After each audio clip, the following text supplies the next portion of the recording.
guys, welcome back sa aking YouTube channel at muli na naman tayo nagbabalik at gagawin naman tayo ng isang panibagong content. So for today's video guys ay mag-unbox naman tayo at ito yung gagamitin natin sa mga ilan natin mga biyahe o sa mga vlogging natin. So yun ito guys ay yung camera. So ito yung Insta360 ONE X2. So yun guys, kung bago ka pa lang sa aking channel, inaanyayahan kita mag-subscribe at i-hit mo na rin ang notification bell para ma-update ka kung may video pa tayo na i-upload. So ayun guys, dumating na yung ating parcel from Shopee. So yung Insta360 ONE X2. So in-order ko ito guys 3 days before. So dumating siya kaagad. Ang bilis ng ship out ng ni seller. So shout out sa iyo seller. So yun, kung sino yung mga gustong bumili sa shop na to, ililink ko dyan sa description.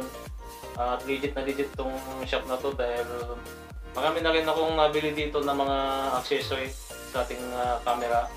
So dito ko rin binili guys yung mga accessories natin dun sa ating GoPro na Hero 5. So maganda naman yung mga reviews ng camera na to guys sa shop nila. So matagal ko na talagang pinaplano guys na umorder sa kanila. So yun, nabigyan naman tayo ng chance na umorder.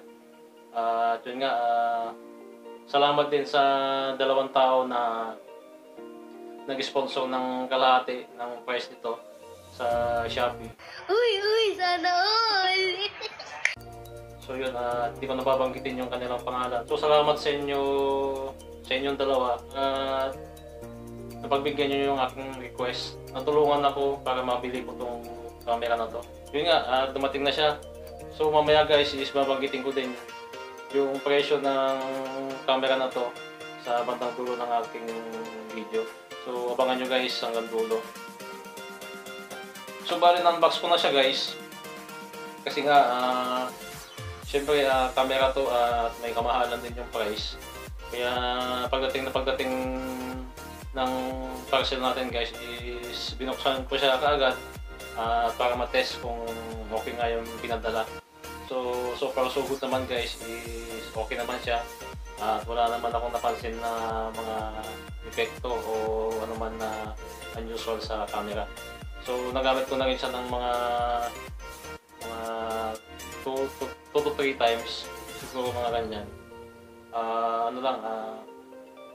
Just to make sure lang na na walang problema yung camera.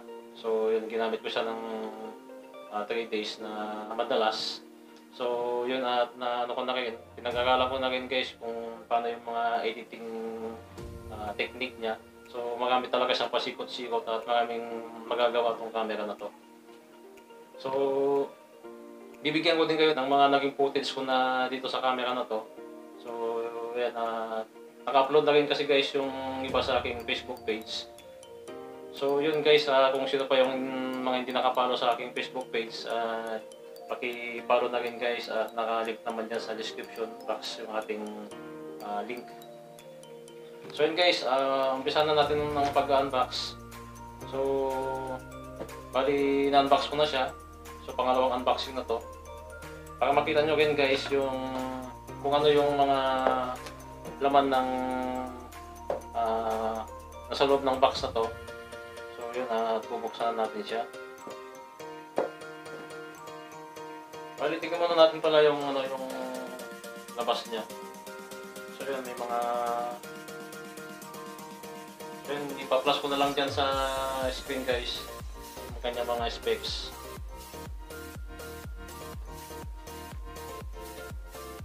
Buksan na natin siya. So may nakalagay dito, open box. Sabi kasi ng seller guys is brand new to, pero open box siya.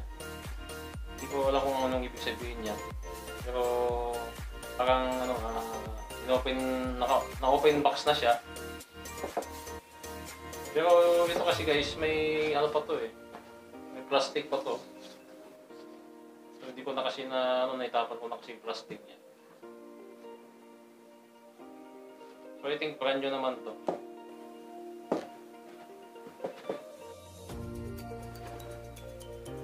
So maganda yung kanyang box guys.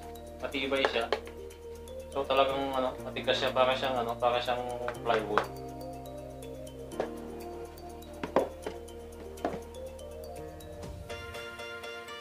At ito na po yung kanyang unit. Bali natanggal ko na yung plastic ng lens niya. Kasi ginamit ko na nga siya. So balik muna natin sa kanyang lagayan. At unahin na natin munang i-unbox tong maliit na box.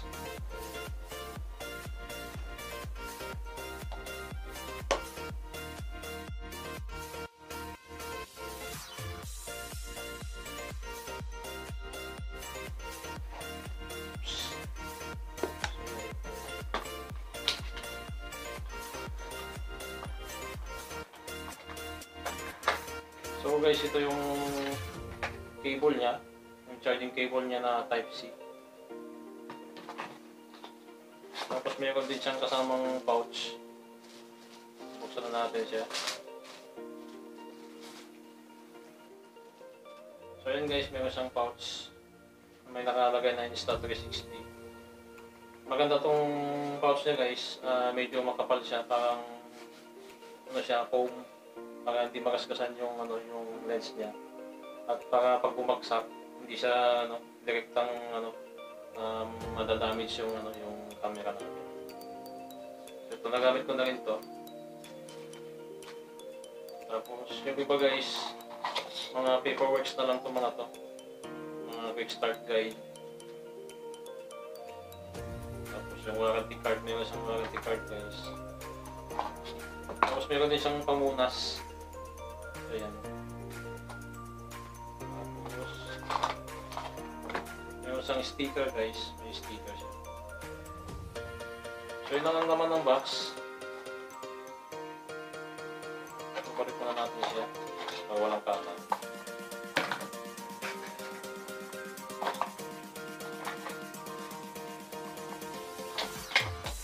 So ayan, itabi muna natin siya. So doon tayo sa unit guys. So ito na yung unit niya. At halata siyang bagong-bago guys. Wala siyang gas-gas.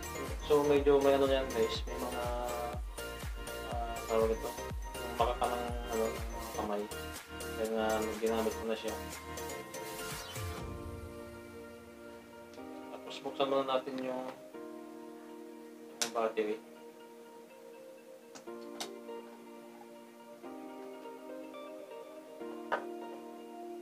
So ang battery nito guys ay nasa siya 1630 mAh. Ang nakalagay sa kanyang sa box niya is 80 minutes yung niya. Yung itatagal ng battery niya pag naka-high resolution tayo. Tapos yung SD card niya kasama guys, nakasalpak na rin dito. Tanggalin mo natin. Ito siya guys. Bali kasama ito sa package niya guys. 64 gig. So laking bagay na rin siya guys sa 64 gig. Balik natin siya.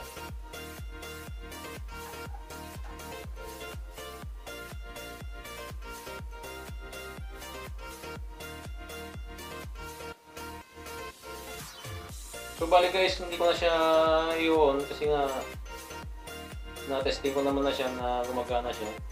Bali in-unbox ko lang siya para may pakita sa inyo at para ma-feel nyo rin guys kung ano yung mga nilalaman ng kanyang box.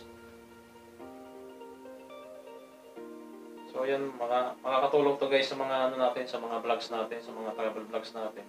So abangan nyo guys sa mga upcoming vlogs ko. Ito na yung gagamitin natin na pang support sa ating GoPro.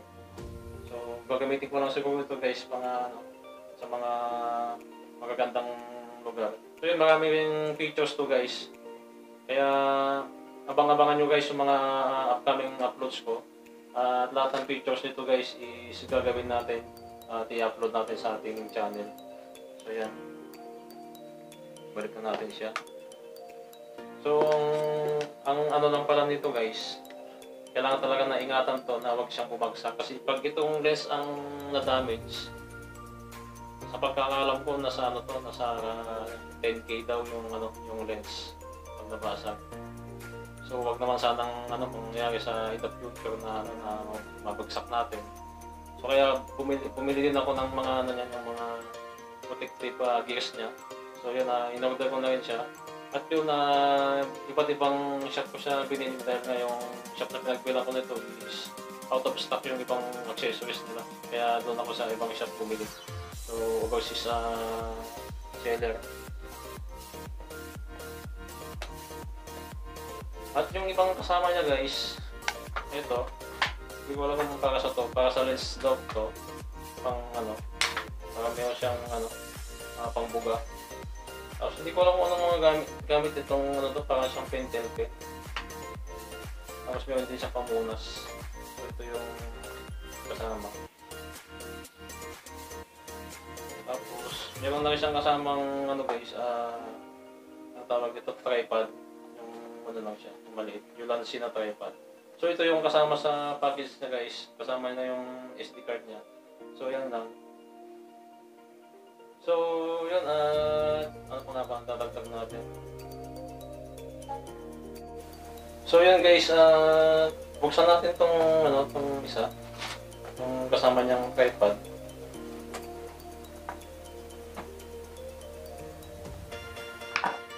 Hindi ko pa talaga siya binubuksan guys kasi nga ano, meron naman akong ginagamit na tripod yung ginagamit natin sa GoPro natin. Kaya hindi ko pa siya na-unbox, kaya ngayon pa lang.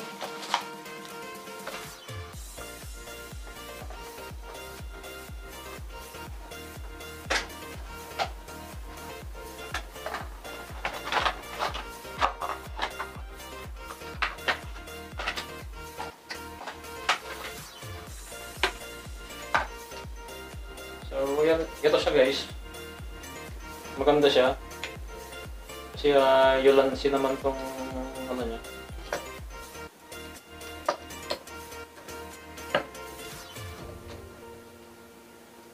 Pwede ilagay muna natin yung ating camera.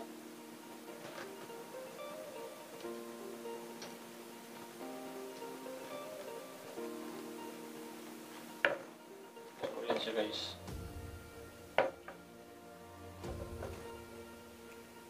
So magagamit din natin ito guys sa GoPro natin. So yung isa kong tripod kasi guys is yung power bank siya.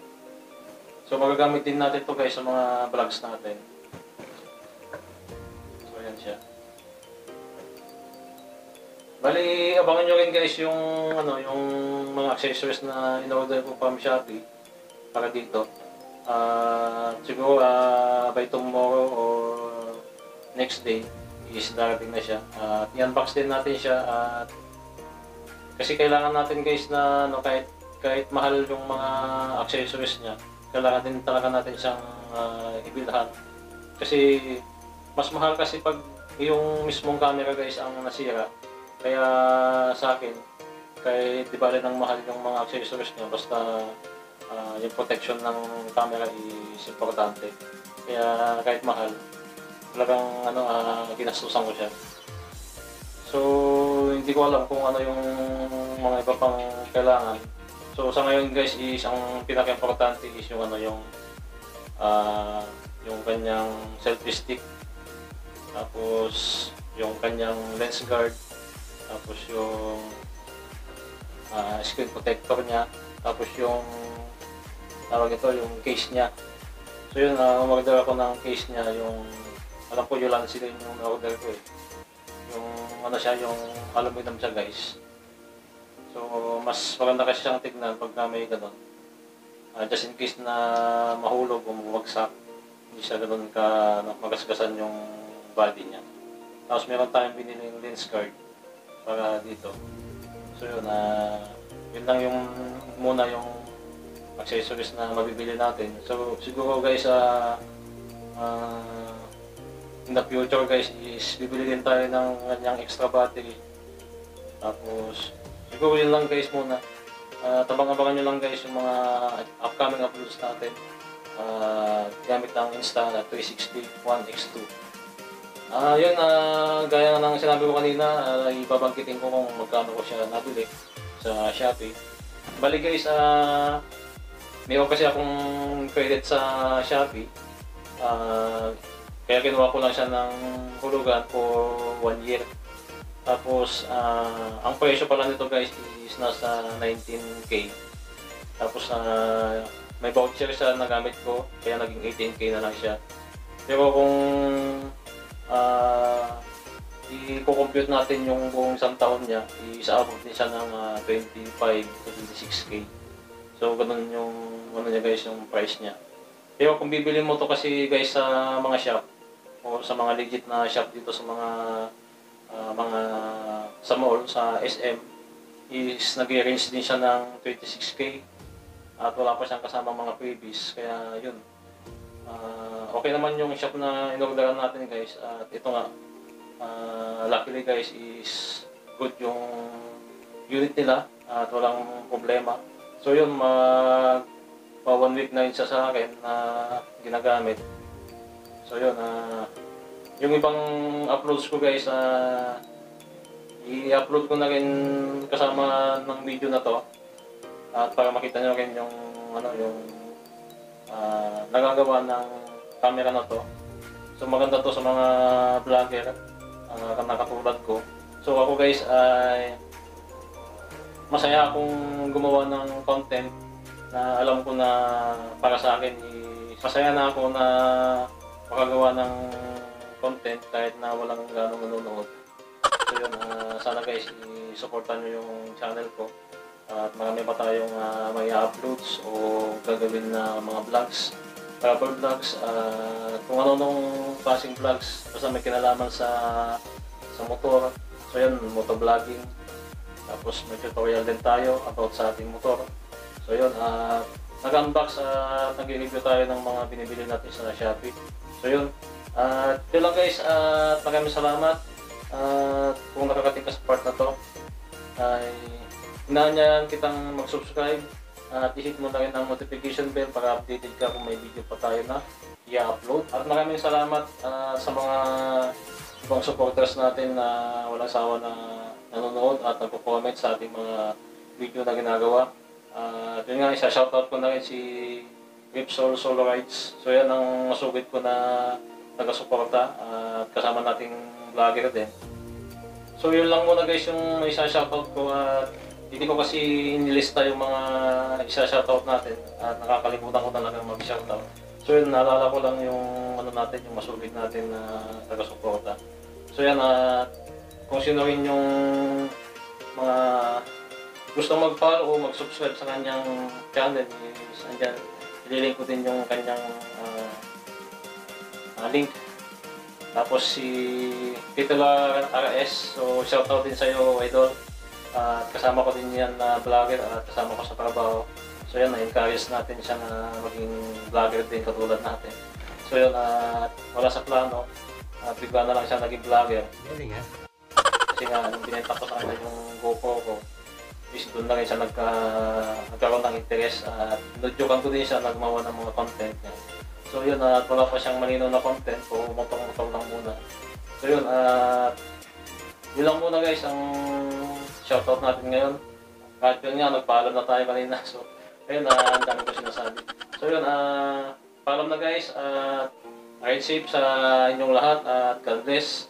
Maligayang Pasko, kahit late na. So yun, maligong bagong taon. So hindi ko alam kung kailan ko may upload tong video na to. Siguro by next year na.